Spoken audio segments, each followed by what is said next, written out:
Hello, my name is Nick. I'm going to be demonstrating Codebuddy. This is the VSCode version of Codebuddy. We also have a JetBrains version as well, which is pretty much exactly the same. When you open up a new project or an existing project, Codebuddy will automatically scan all of the files and create a vector embedding database of everything that is there. That allows you to ask questions, and it will automatically select the relevant files in order to answer those questions.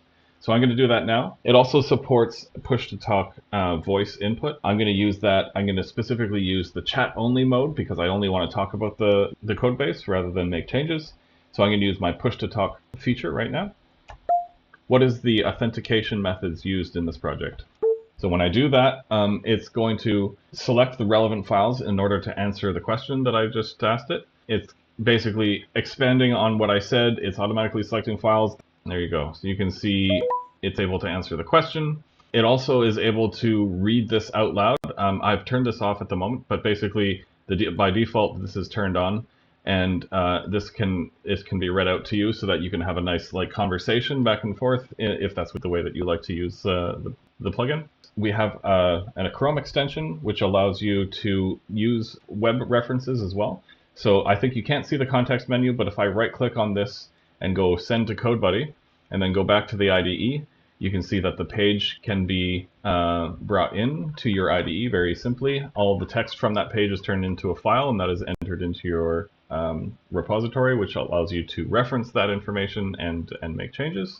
If I actually do want to make a change, let's say to these files, how can... All right, allow me a moment. So in this case, this isn't the chat-only mode. It's actually being tasked to do something. It's going to automatically write comments for the files that are selected, specifically passport.ts and session.ts. Before it does that, it makes a plan. So this allows you... Excuse my interruption, sir. I have something for you. It's going to give us a summary of what it just asked for, rather than reading out the entire thing, because this is not chat-only mode.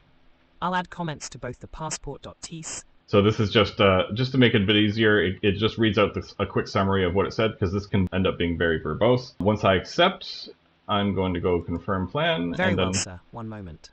And I'm going to turn this off for now.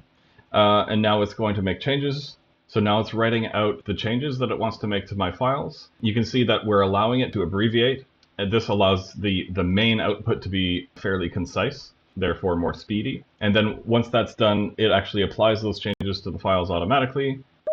And then once everything is complete, you can see the files that it has changed. We encourage people to look at the diff views so you can see very, very clearly what's being added and what's being removed. And then you can accept all the changes, or you can accept them one at a time. It depends on what you want. Usually you can just accept all changes, and that works just fine.